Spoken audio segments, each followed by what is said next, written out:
Well, welcome to another episode of Extraordinary Ordinary Women. And I'm excited to be able to share with you stories of ordinary women in our community, women who have had a dream or an idea and followed it through to fruition. Their stories will encourage you, uplift you, and hopefully inspire you to ignite the seeds of greatness within your heart.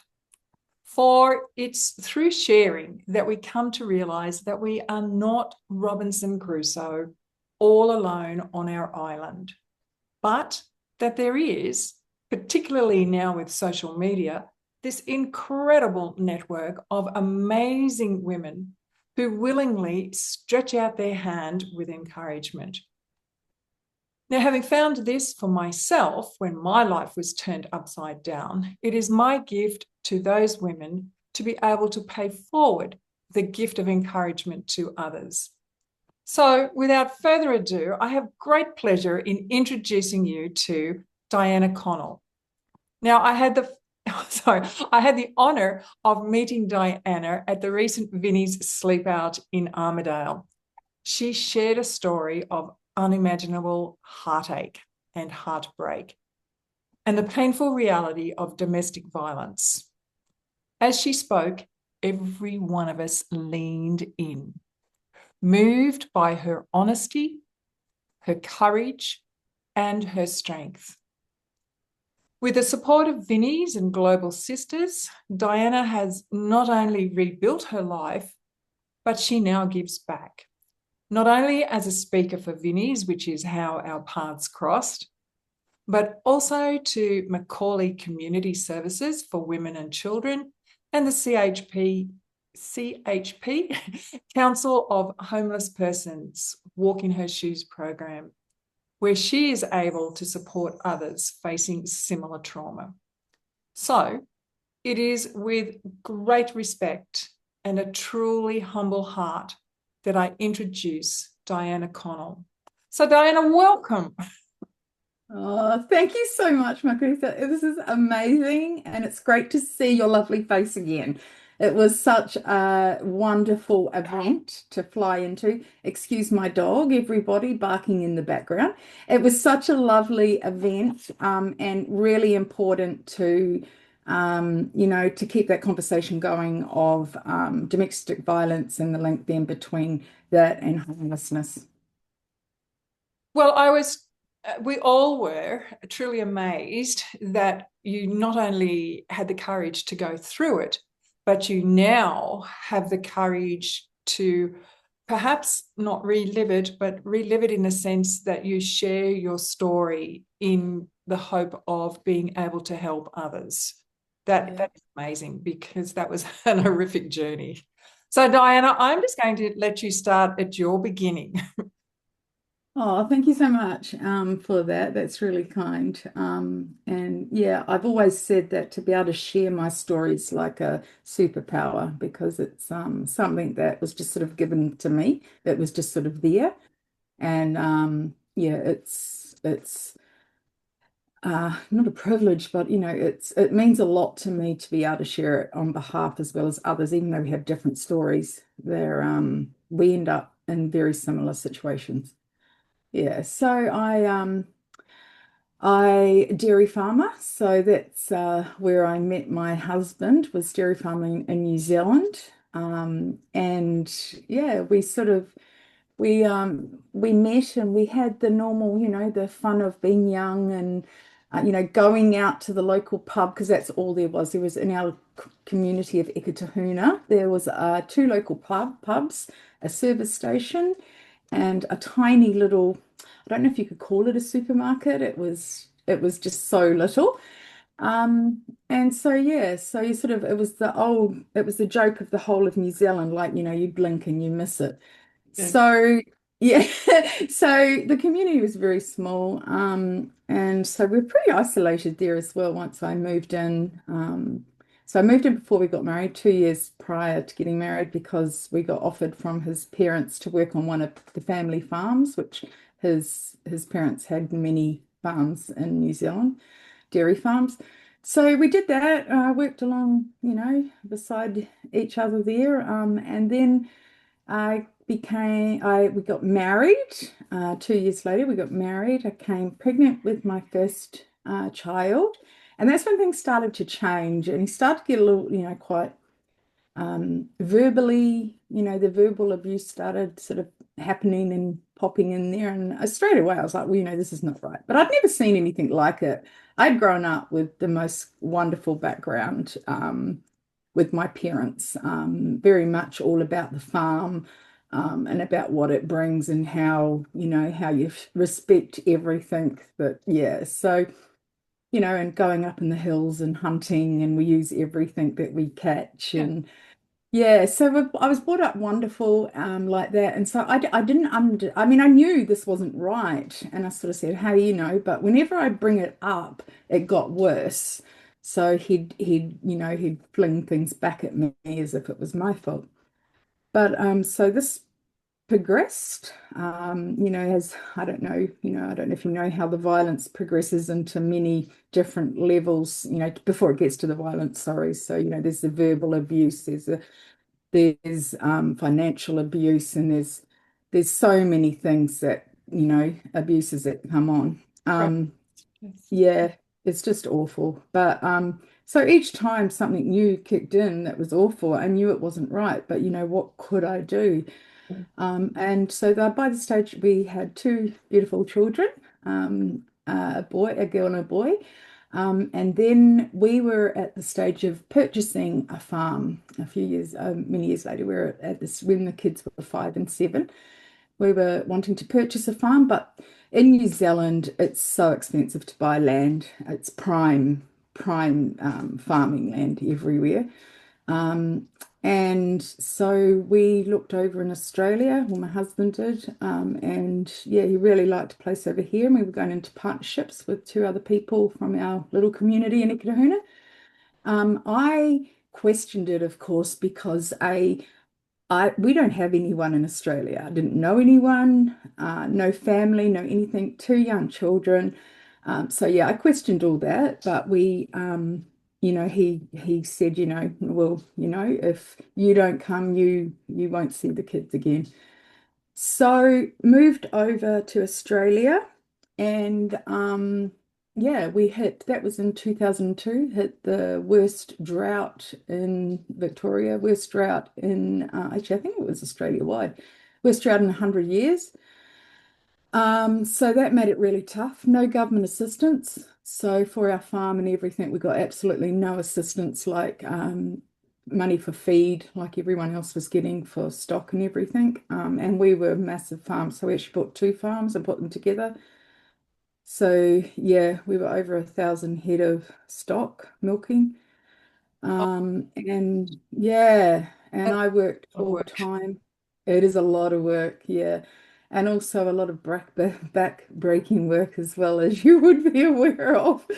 Yeah, so and of course feeding all the calves was my job, as well as milking, feeding the calves, feeding all the yearlings, feeding out to all the yearlings as well. So we did everything on farm. We didn't take anything off. Um, and yeah, many other jobs, as you know, fencing everything on the farm. But also, of course, raising two The beautiful children. kids too. Yes. Yeah, so like farming women do. But of course, Yeah. this whole Yeah. time, yeah, and this whole time, of course, I got paid the most little amount because they had to show that, because it was a partnership with two others, that I was getting paid something. So I was getting paid this tiny amount. And so, of course, that meant the tiniest bit of super as well. I think I had something at the end like 2,500 in super. So, and so I did this for many years. And then as the kids got older, the violence then started to come out on them, sort of like first of all verbal to both of them, towards both of them, sorry. And then as my son got older, for some reason, like his father took things out on him even more. And I think it's that voice, like, he would really, well, my daughter did too, but my son would push it like kids do, but not push it in a bad way, but Yeah. yeah, like what a normal person would do. But, he'd go and do things that, that his dad didn't like or do, or anything. Then he was getting blamed for so many things that he didn't do. And so it was that whole cycle coming in onto him as well. There was nothing much I could do because, of course, I had no family. I'd lived then in Australia for over 20 years. No social security, there's no anything because being New Zealand citizens, they changed, it was a few weeks as we were coming over, they changed the laws, so it wasn't the same each country were doing for how they'll look after you in your country if you were there. So everything was cut off for New Zealanders. We just had a lot of things that just didn't go our way. So with no support, so that would mean I'd have to, if I left with the kids, I'd have to leave and be homeless because what do you do? I'd have no income because it's a joint income on the farm. That was my work. And we had no one or anything. And we lived in a tiny community as well up in north of Victoria.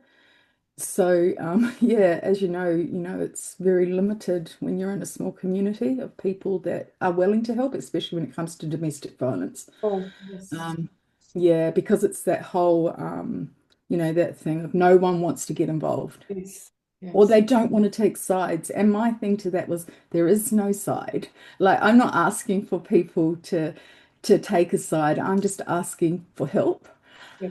Um, but no, so but I did have a couple of families that were wonderful. Don't get me wrong, there were a couple that were amazing when we did have to flee the house.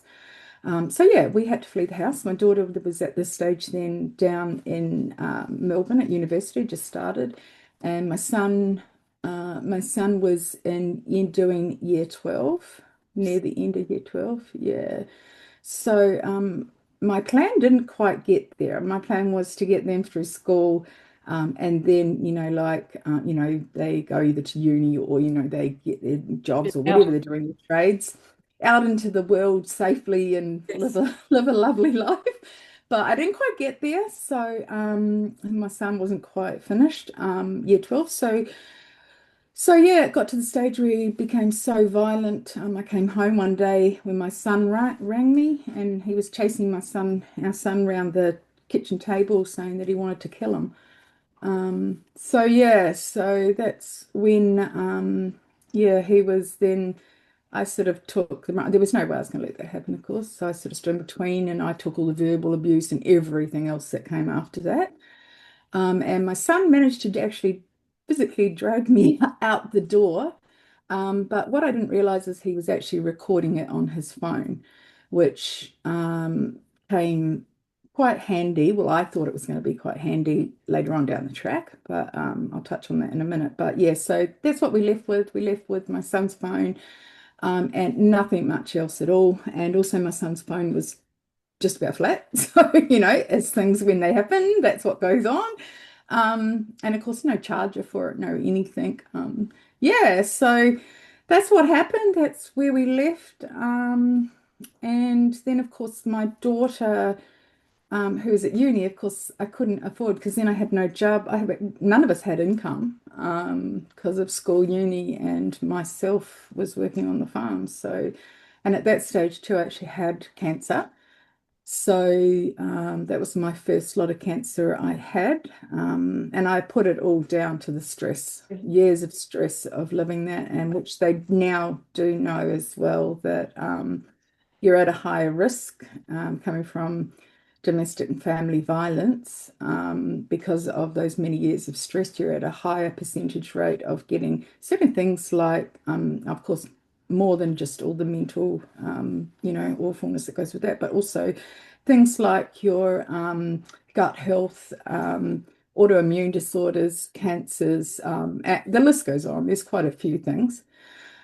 So yeah, so of course my daughter also had to come home, and knowing that she was coming home to no home, like none of her things, and no home. So what do we do?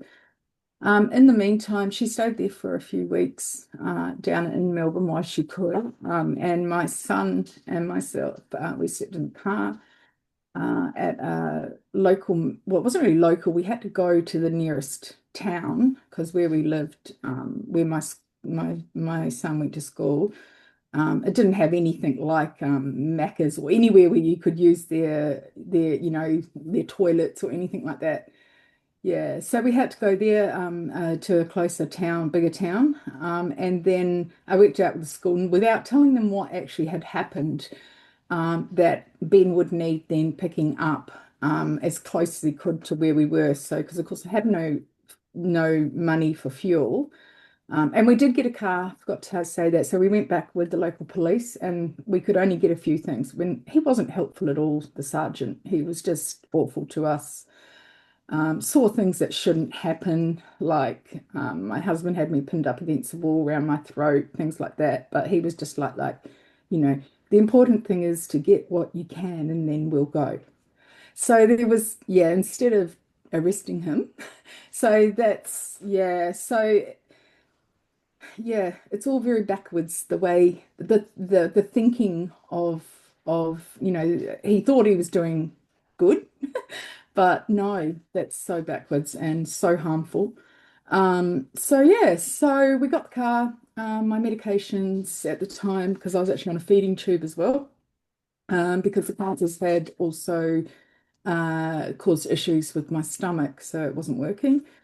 So I had a feeding tube that goes into my chest. And so that needs plugging in all the time as well. So I did that at Macca's. It had a little battery pack. So I plugged that in to charge it. And then that's how I was getting all of my feeds and medications and things like that. So, and yeah, of course, Ben was studying for year 12. So did all that from the car. And then when my daughter came home, we knew, well, this wasn't going to work because we were both over 6 foot. And then Emma is, yeah, this is not good. So yeah, we sort of found places that people through people had offered us, like there was a little granny flat. I mean, still not a home, not a anything. We didn't have our stuff, we didn't have anything. So we sort of did things like that for quite a while. That would have been about 4 or 5 months. And then so that's where we ended up homeless. And it was awful. It was absolutely awful. So just not knowing what that next day was going to bring or what we were going to do. We had no money, we had nothing. And whenever I went to Centrelink to see if there was anything at all they could do, they could do the best they could do was payment of $300.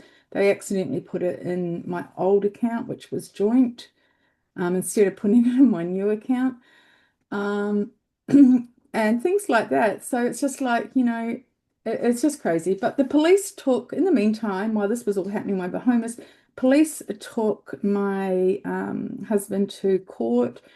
And because my son had filmed everything, he had to plead guilty. Otherwise, I know he wouldn't have. But he pleaded guilty to battery and abuse. And also, I mean, it was just terrible. So what they gave him for this, they didn't push it, they didn't do anything. And I'll forever be scratching my head as to why this ever happens. Um, because he pleaded guilty, they gave him a 1 year good behavior bond. And he just had to, that's who was that. And also he just had to pay $700 to Cancer Society because I had cancer. So that's where the money was going to go. So instead of even going to us who are homeless, that still went to because I had cancer, so they ruled that that would be nice for that money, which was my money anyway, because it's a joint account Just to it go to. boggles, doesn't it? It It really, does. It yes. really does. It's an absolute mess. So everything that I came across was such a mess. So this, I must say too, so this was 10 years ago. Yeah. So this is I mean things are getting slowly coming a little bit a little bit more advanced as we're as we're moving along in time, but it's yeah, it does. It makes you scratch your head and go, how do these systems doing this? Yeah. But I imagine it's changing because people like yourself are now stepping into it and saying, this Yeah. is correct. So, needless to Yeah. say, my gosh, you know where to start with this next question, which is usually, you've had challenges, but do first of all, I want to say a sincere thank you for sharing your vulnerability and sharing such a painful story. And yet, often, as is the case, out of a tragedy, a crisis, my gosh, can't even imagine what you went through living the two of you in the car.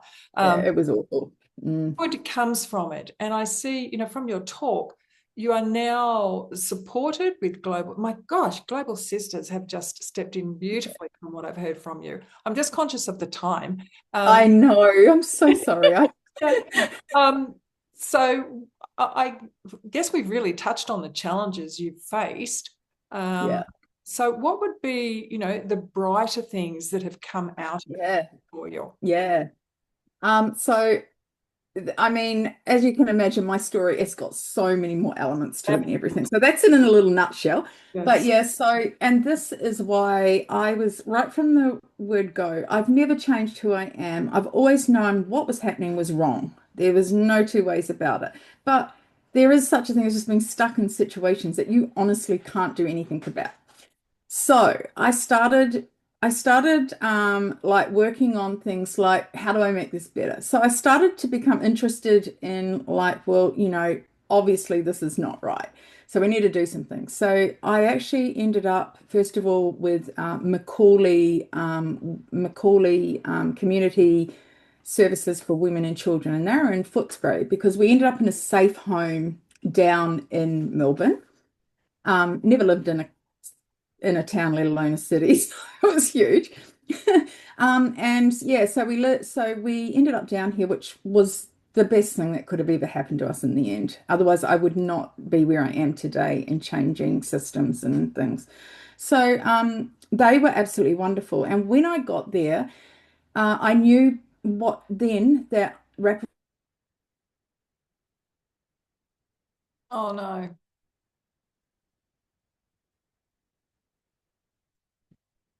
Ah.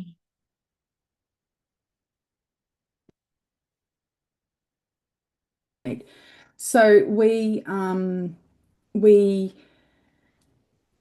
I met with them, I had a $15,000 debt that my husband had taken out of our joint account. And then because I was the main signature, it was actually mine. I was getting harassed by the National Bank like every single day, and someone else was ringing me. I'd be retelling my story. I'd be in tears every single time. So what they did when I got there, they said, okay, you need to see the lawyer. So they just, everything that I needed, they were straight on it. So they said, right, we'll make a meeting, come back here. So same place. I didn't have to go and find somewhere else wherever I was going, back to McAuley. And I met with a lawyer that they're linked in with, West Justice. And Stephanie there said, oh, look, Diana, don't worry about it. I'll get this scratched. So by this time, it was a year and a half down the track too. So I'd had this, it was ridiculous, the stress of that. And sure enough, she said, "Oh, 2 days," and I was sort of like, "Oh yeah, no, like this is too good to be true." But no, sure enough, she actually rang me the next morning and said, "Dania, it's gone. It's wiped. You don't need to worry about it anymore." So that's when I really decided, I went, right, okay, wraparound support, excellent. So I've supported McAuley everywhere that I could for quite a few years, and also St. Vincent's, because St. Vincent's is who got us into the safe house down in Melbourne. So I would speak at whatever, I'd do all these things just on my own time, and then all of a sudden, things started to change, and it was, that lived experience is really needed. So it's then a paid work. So then they employed me. So I was then employed. So I'm actually employed 2 days a week with McAuley, and work on amazing projects. So that's what I do there. Safe at Home is one at the moment, which is exactly that. So it's a wraparound support for families, also helping the perpetrator. If we don't help the perpetrator as well, yeah, if we don't help the perpetrator as well, it's just that circle. He's going to go do it somewhere else, or it's, yeah, and also intervening a lot earlier. So this is an intervention earlier on when that abuse that we were talking about earlier, when it just starts with the verbal and it's starting, to go to the financial, so before it gets bad. So that's a trial in Geelong. There's a lot to that. If anyone's interested, go look it up. It's amazing. Um, yeah, and then also I then met Global Sisters just through word of mouth from a beautiful friend of mine at Vinnies. Said to me, Diana, hey, do you know Mandy Richards? And I went, no, who is she? So that's where we first sort of met, Mandy and I, on, just online. She was writing a book called Grace, and putting 23 stories together in 2023, of women, from some migrant women, all these different women coming together, and they're now owning their own micro businesses, because this is what Global Sisters do. They empower women financially. And they do business schools and everything. It's all free. And it's incredible. Like, It's one incredible woman, isn't she? she, The other end of the spectrum to yourself. She's just an amazing. she's she's absolutely amazing. And I can say she's a very dear friend of mine now too. And that's I now also work there for 3 days a week. So yeah, I'm so blessed to be able to work at these different places. And they're also doing, apart from their amazing work they do, with the business school and everything that they do, I'm also really lucky to be involved in a new project they're doing, which is little greenhouses. Right, yes. Yeah, so Little Greenhouse is amazing, and that is for women that have had domestic violence and their children, domestic violence, family violence, and you know, it's how do they ever own a home? We know what the market's like at the moment, and with these women, like myself now too, and it's happening with older women as well, that have left domestic violence and ended up with nothing. You're left with no super, no savings, debts, Yes. and you have no assets. And everything just goes into rent. And as we know, it's absolutely horrendous out there, the amount of rent that women are paying. Well, everyone's paying, but the women, some of them at Global Sisters in a survey, some of them were paying up to 75% of what they were earning.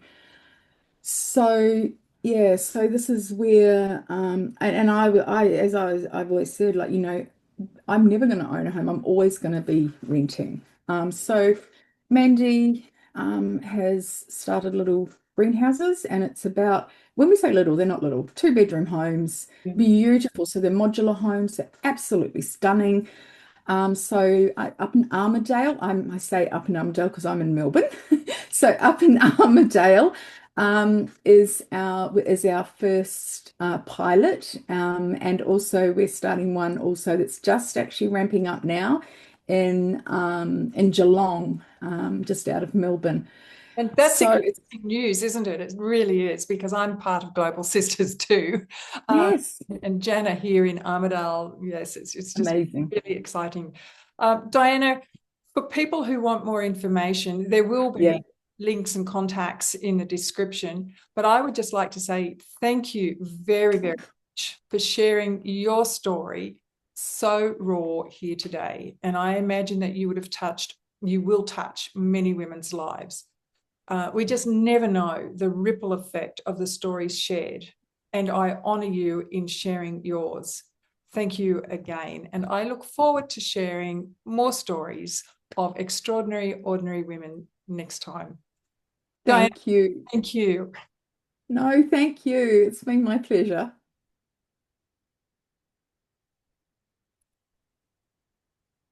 Now, if I can find the record, Oh, it's so hard on all these different systems. I'll have to, oh, there it is. I will have You to